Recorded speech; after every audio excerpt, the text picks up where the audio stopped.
Okay, real question. Is love something we choose, or is it like the universe plays darts and hits you in the chest? Because when people fall in love, it doesn't feel like I carefully analyzed the pros and cons, it feels like why am I suddenly writing poetry to a person who yesterday I barely noticed? Today, we're going deep: hormones, nature, loneliness, the mind's obsession with separating things, and why love becomes painful when it turns into a transaction. Let's do it. Welcome back to the show. I'm Evan Cole. My guest today is Arun Medic, teacher, speaker, and a man who can answer a simple question in a way that makes you question your entire operating system. Arun, thanks for being here. Good to be here, Evan. All right. I'm going to start with the biggest romantic question of all time, and please don't destroy me emotionally on my own podcast. Do you think love is a choice we make, or do you think there's something cosmic involved? Like people are meant to meet? Cosmic? So you're asking if the universe is a dating app? Yes. Exactly. The stars swipe right. All right.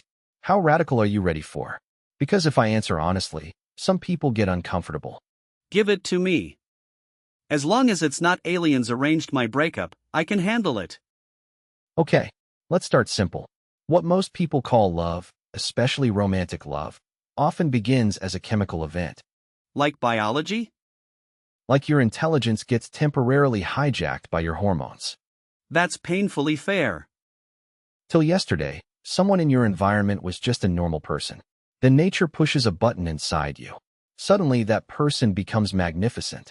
The same world, the same streets, the same coffee shop, everything looks different. Not because the universe changed, but because you changed chemically. So it's not that they became special.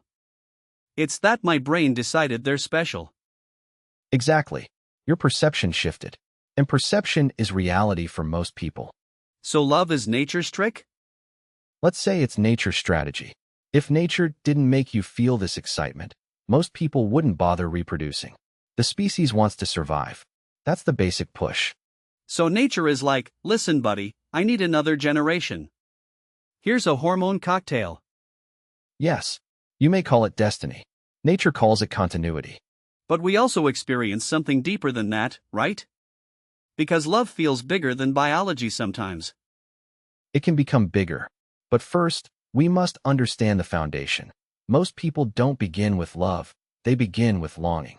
What's the difference? Longing means you want to become one with something you experience as separate. So longing is about filling a gap? Yes, and the gap is mostly imaginary, but it feels very real. Wait, imaginary? That sounds like you're about to tell me I'm not actually lonely. You're not lonely in the way you think. You're experiencing a mental construct of separation. Let me give you a simple example. Are you breathing right now? Yes. Don't just say yes, notice it. Okay, yes. I'm breathing. Confirmed. Now imagine a tree outside. What you exhale, the tree inhales. What the tree exhales, you inhale. Yeah, that's real. So is the tree separate from you? In one sense, yes, different shape. In another sense, it's like half your lungs are hanging out there in the world. That's a wild image. Life is not happening in isolated bubbles. It's one large phenomenon. But your mind is trained to separate everything, label everything, and treat everything as an object. So love is the attempt to reconnect? Exactly. Love is the emotion that tries to dissolve separation, at least with one person.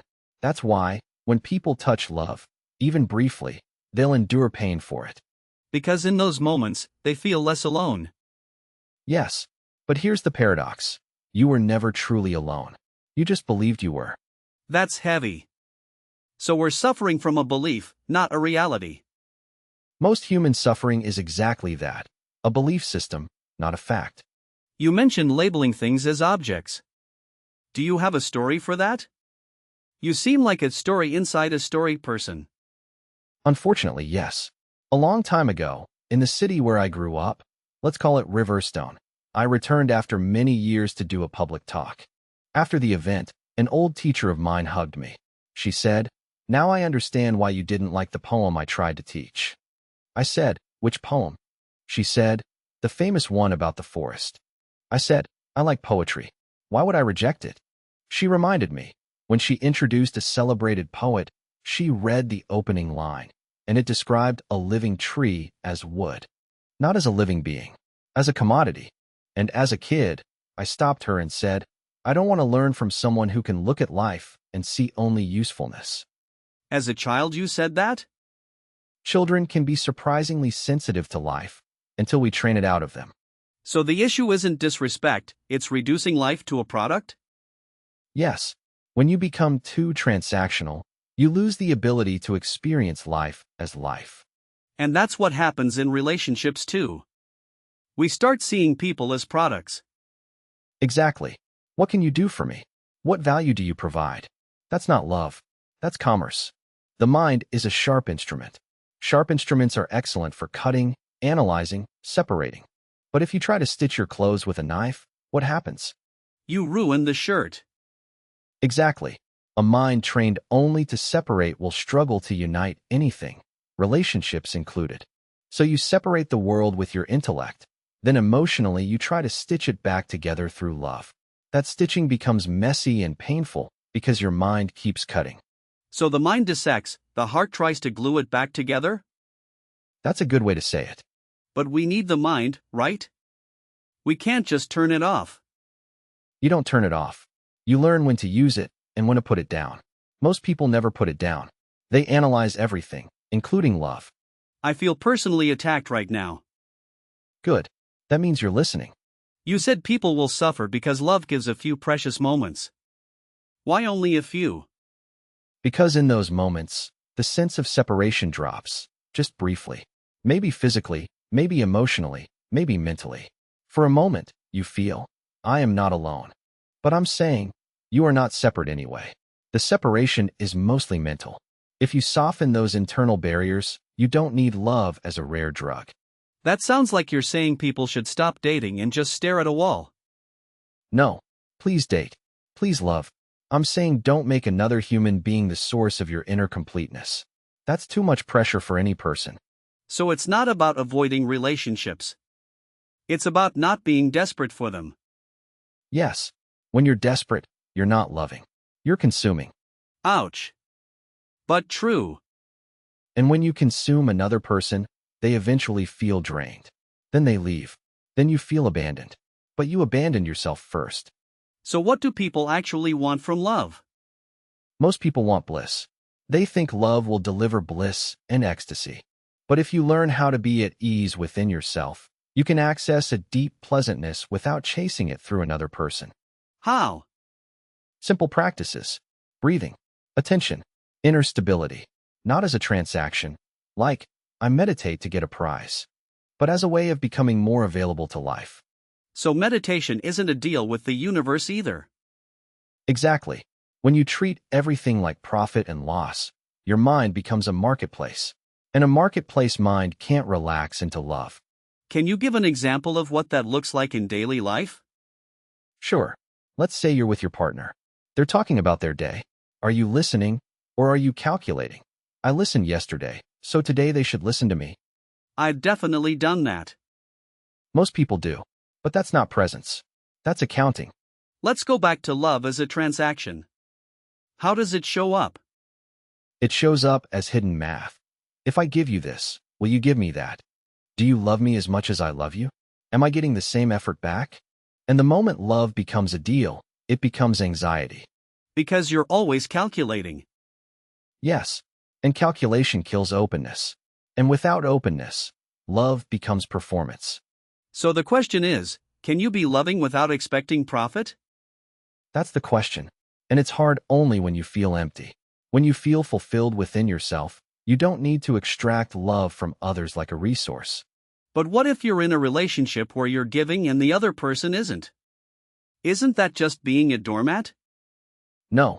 That's where boundaries come in. You can be loving and still have standards. You can be open and still say no. So boundaries aren't the opposite of love. Boundaries are the container for love. Without boundaries, love becomes chaos. With too many boundaries, love becomes prison. Let's talk about loneliness. Because I think a lot of people are listening to this and thinking, yeah, but I am lonely. That's not just a belief. Fair. Let me ask you, when you're alone, are you lonely? Or are you uncomfortable with yourself? What's the difference? Loneliness is wanting connection. Being uncomfortable with yourself is not knowing how to be with yourself. So some people aren't lonely, they just don't like their own company. Exactly. And if you don't like your own company, why would anyone else? That's brutal. It's honest. Most people are running from themselves. They use relationships, work, entertainment, anything to avoid sitting with themselves. So what's the solution? Learn to be with yourself. Not as a punishment. As a practice. 5 minutes a day. Just sit. No phone. No distraction. Just you. And what happens? At first, discomfort. Then, slowly, you realize, I'm okay. I don't need constant stimulation to exist. Let's talk about attachment. Because people say I love you, but what they mean is I'm attached to you. What's the difference? Attachment says, I need you to be a certain way for me to be okay. Love says, I want you to be free, even if that means you leave. That's terrifying. Only if you're attached. If you're truly loving, you want the other person's highest good, even if it doesn't include you. But doesn't that mean you don't care? No, it means you care more about their well-being than your comfort. That's a high bar. It is. Most people never reach it. But that's the difference between love and possession. So when people say I can't live without you, that's not love? That's dependency. And dependency creates resentment. Because now the other person is responsible for your survival. What about the idea of the one? Soulmates? Do you believe in that? I believe in compatibility. I don't believe in cosmic assignments. So there's no one person for everyone? There are many people you could be happy with. The question is, are you capable of being happy? So it's not about finding the right person. It's about being the right person. Exactly. Most people are looking for someone to complete them. But you're already complete. You just don't know it. That sounds like a bumper sticker. It does. But it's true. The moment you stop looking for completion outside, you become attractive in a different way. How so? Because you're not needy. You're not desperate. You're just present. And presence is magnetic. Okay, let's get practical. If someone is hearing this and thinking, I do keep score, what should they do? First, notice it without shame. Then ask, what am I truly afraid of if I stop calculating? Usually the answer is, I'm afraid I won't be valued. I'm afraid I'll be used. I'm afraid I'll be alone. Now respond to that fear with clarity. Set boundaries where needed. But don't turn love itself into a bargaining chip. So boundaries are fine, but love shouldn't be a weapon. Exactly. Love is not something you do to get something. It's something you become. Can you give a specific example? Sure. Instead of saying I did this for you, so you should do that for me, try. I did this because I wanted to. What do you need from me today? That's a completely different energy. Yes. One is a transaction. The other is generosity. All right. Let me try to summarize this like a normal human. Love often starts as biology. It can grow into something deeper. But if we turn it into a transaction, we turn intimacy into a marketplace. And we lose the best part, the feeling of being less separate. Yes. Be smart with money. Be smart in business. But don't bring profit and loss into your heart. That's the line right there. To everyone listening, here's a question for today: where in your relationships have you been bargaining instead of loving? And the follow-up: what would love look like if it wasn't a deal, but a state of being with healthy boundaries? Arun, thank you. Thank you, Evan. Alright folks. If this hit you, share it with a friend who's always doing relationship math. And if you're that friend, welcome to the club. See you next episode.